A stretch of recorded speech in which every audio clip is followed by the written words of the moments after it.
Welcome, welcome, welcome. So let me show you real quick. This is what we're working on. This right here is what we're working on. This is my color palette right here. The brightest color that I've got is Vintage Duck Egg Blue, which is this color right here. And I'm gonna also use some, this one is Coffee Bean for some dark shadowing, but other than that, it's gonna be neutrals. We're gonna use sea spray right now. So what is sea spray? You need a bowl and a spoon, or a cup and a spoon, something to mix this up in. Sea spray is a paint additive. It is something that you can add to your paint, not just to make it thicker. It's not to make it thicker, because Dixie Belle paint is actually quite thick on its own, and it thickens up if you leave the paint open. If you want it to be a little bit thicker, you can leave the lid off and it will thicken your paint up for you. If you want to thin it out, you can add a little bit of water to it and thin it out. You can actually make it all the way down to like watercolor consistency, which is really quite fun too. So this will thicken your paint up really quickly, but it also gives it added texture. When you're doing a project they're going to use several colors on, you usually go with your mid-tone first for your base coat. So I think I'm going to go with dried sage. Put a small keyhole on it, and then I also chose these corner pieces, and they come packaged like this, one on each side. Fancy it up a little bit. Would be really cute to put one up here, another one right down here, even though it does have this, or either just putting one. I kind of like the idea of two. I'm gonna do these like this. All you need is some wood glue and a heat gun. I'm gonna put it in place. I'm gonna press kind of hard, and you want it to actually like suck up against. So that looks good, super cute, right? So now let's do the corner pieces. Let's heat these up too.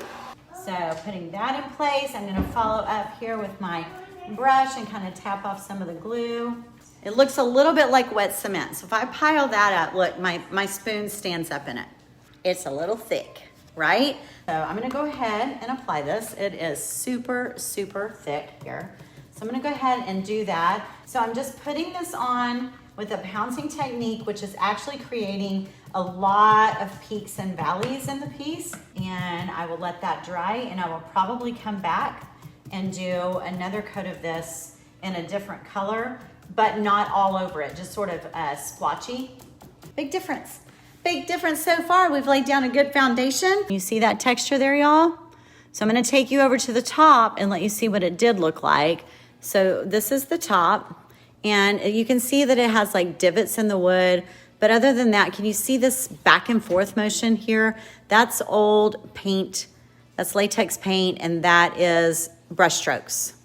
But if you come down to the front, and you can see what we've done here by adding that paint additive, it takes away the brush strokes and instead gives you amazing texture. So it sort of takes away all of the imperfections and gives it just a really old world look.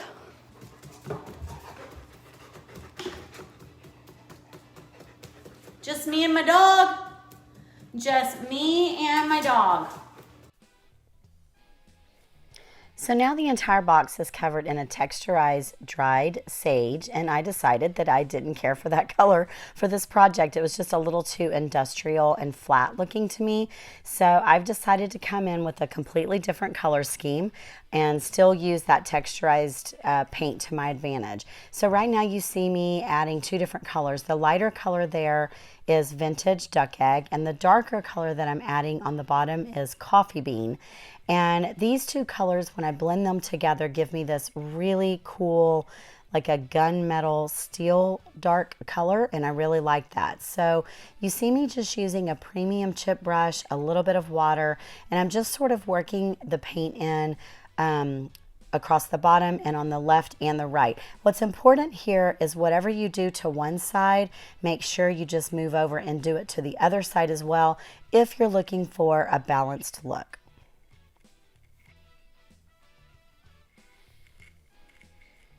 So now I'm going to come in with a highlighted color in the middle. This is just the way I wanted my color to look. I wanted it to be lighter in the center of the box and then move out into my blues and then a deep dark steel color around it. So this lighter color here is Sawmill Gravy.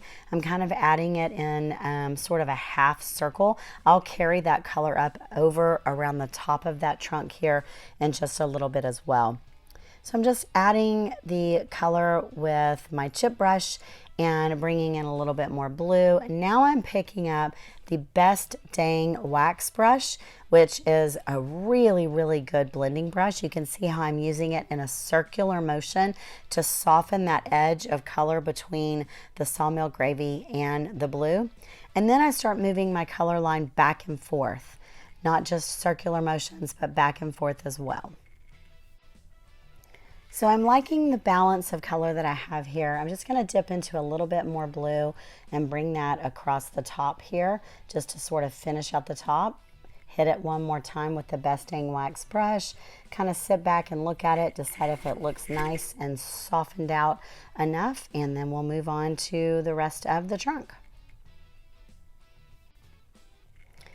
Now we're on the back side of the trunk and I'm doing the exact same thing. I'm laying down some coffee bean around the bottom. I'm doing that on top of the vintage duck egg that I've already got there. And then I'll just start working my brush over both of them and sort of blending those colors together, looking for that gun metal steel color again. When you're blending, it's really important to make sure that you have a little bit of a wet surface. It's important to find a good balance between not too much water and then also not having enough water. So you saw that I sprayed that area where I'm adding Sawmill Gravy. You saw that I sprayed that surface first and then began putting the Sawmill Gravy down on it. And again, I'm picking up my Best Dang wax brush here and just sort of working all three of these colors together. This time I'm using a little bit more of a pouncing technique. This is of course in high speed, but I'm just pouncing up and down instead of using the circular motion like I did on the front. And you can see me adding a little bit more coffee bean here to the bottom corners, and I'll do it again here in a minute on the top corners. And the reason that you would do that is as you work on your blend and your colors begin to move together, there will be some areas that you'll want to intensify the color a little bit. So you just add some of that virgin color back into that blend and it just sort of intensifies the color in that area. You'll see here as I sat back and looked at it, I realized I wanted a little dark spot on the top of each corner as well. So I just added a little bit more coffee bean and took my blending brush and blended it out. And it gave me just exactly the color I wanted. I've got the back blended out and now it's time to bring that half circle of the Sawmill Gravy up onto the top. I had already painted around the top outer edges with the vintage duck egg, and now I'm just bringing in, you can see I'm sort of finishing off the circle there with some Sawmill Gravy. Like I said, we're going to add a little bit of water to this mix. Now that I've got enough blue, vintage duck egg blue and Sawmill Gravy on the top, I'm going to use my spray bottle to kind of spritz the area, and then I will use my Best Dang wax brush and just really start working in that hard edge. See how it just softens out right there before your eyes? You can just see that it, you know, becomes a little more blurry, a little cloudy looking, and that's exactly what I'm after here. And I never want that highlighted area to be just one color. Don't be afraid to drag your brush with the darker color back and forth through that area. You see me working that Best Dang wax brush both horizontally and vertically through that white area. The goal here is to bring all of the colors together, but just with one area being a little lighter than the other. So now it's time to bring in the coffee bean to the outer edges and any areas that I feel like would naturally look a little grungy or dirty. You see me using my chip brush there to add some to the cracks and crevices, and back with the Best Dang wax brush to just sort of drag it out and blend it out. Oh, this is my favorite part, making faux rust. The box is looking a little different here. You like it? I'm doing this with paint. So I'm using several colors of paint here. I'm adding the coffee bean paint first, just with a small brush. Just nothing is perfect, just sort of slapping it on a little bit here. I then will come in with a little bit of rusty nail which is a dark rusty color. But rust is not just the color of rusty nails, so you want to make sure you have variations in your colors. Now I'm adding a little bit of daisy yellow as well, which is a bright yellow. And I even will come in with a little bit of terracotta. You saw me spray water on this. I like to spray water on it, let it sit for just a second, and then add a little bit more color. See how I go back over to the other side there, adding a little more water to that area as well. Just kind of working on both sides at once, just adding some depth, working with the 4 different colors in the spray bottles. Then I let it dry, and then I just keep coming back in and adding more. Layers is important when you're working with rust. Layers, water, let it dry, come back in, and repeat until you get enough crusty layers that it really does look like rust. You can see here that I've got the bright yellow daisy, which is obviously too bright, so I come back in with a little bit of rusty nail on top of that as well. There's no perfect way to do this. Just playing with it. If you don't like it, let it dry, come back in and just sort of cover areas that you don't like, or embellish areas that you feel like need a little bit more embellishing. I'm going to let this video run because I really do, it's on high speed right now, but I really do think that it's important for you to see this entire process so you can see how I work back and forth, back and forth. I have to kind of come back in there. I am using my vintage duck egg, kind of cleaning up an area that I didn't like very much.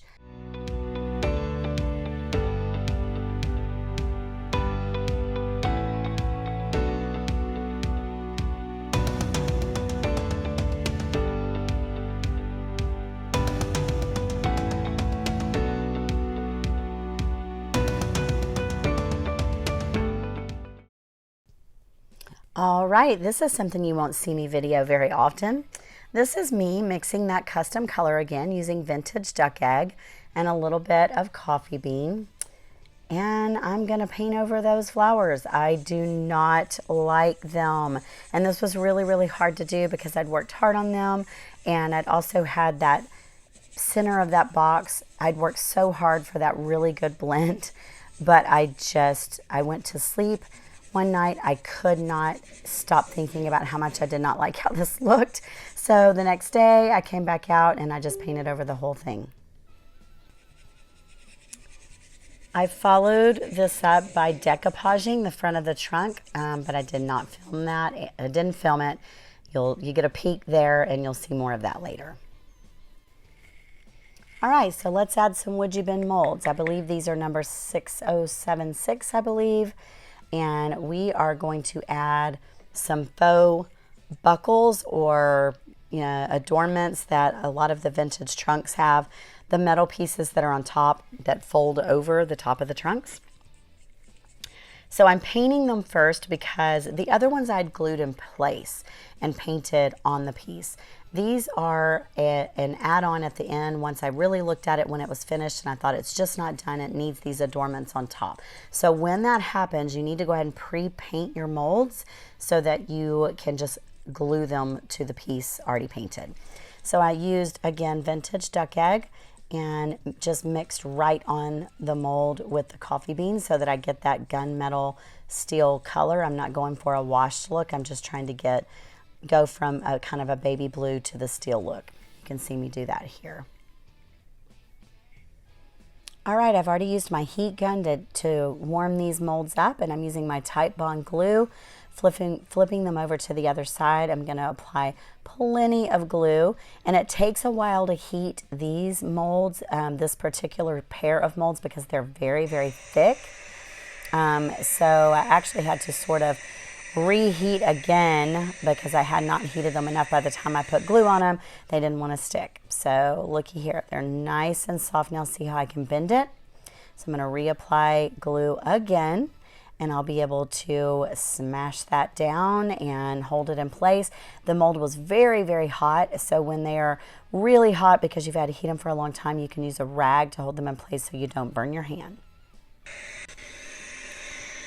This is just me doing the same thing to the mold that will go on the other side. Look at the peak of that decoupage paper. Did you see that? It's so pretty. The mold's really hot, so again, I'm using the rag. You can see how it can bend, and I'll just use that rag to hold that mold in place. All right, look at those three colors. That's Rusty Nail, Terracotta, and Daisy. And we will be using those to add rust to these new clasp metal embellishment adornment woodgie bins, whatever you want to call them. So I'm just no real order here. I'm just putting on some Rusty Nail. I will follow it up with a little bit of terracotta and some daisy, and then some coffee bean as well. You can see how I'm using that small brush and allowing the Rusty Nail to get around that mold itself, because you know, as something were to rust, it's going to sort of run off on whatever is below it. So you really do want it to get on the piece below as well. Here we go. I'm just applying some water to the paints that have already been put on there. You can see how it runs off automatically. Now, I don't like it to get too runny, so I usually have a rag or a napkin close by that I will kind of blot off some of that water. See how there you can see half of it's gone, but I left some of the drip. Now I'm just coming back in with more art brushes and adding a little bit heavier rust to it. Again, like I told you before, just layer, dry, layer, dry. I knew that it needed some dark color now, so I'm coming in with my coffee bean, and that's actually going to look like the metal below that has rusted. Okay, so this is probably something you didn't expect. I'm using white wax. The reason I'm doing this is because I really kind of wanted to go for a beachy feel, like some saltwater corrosion had occurred.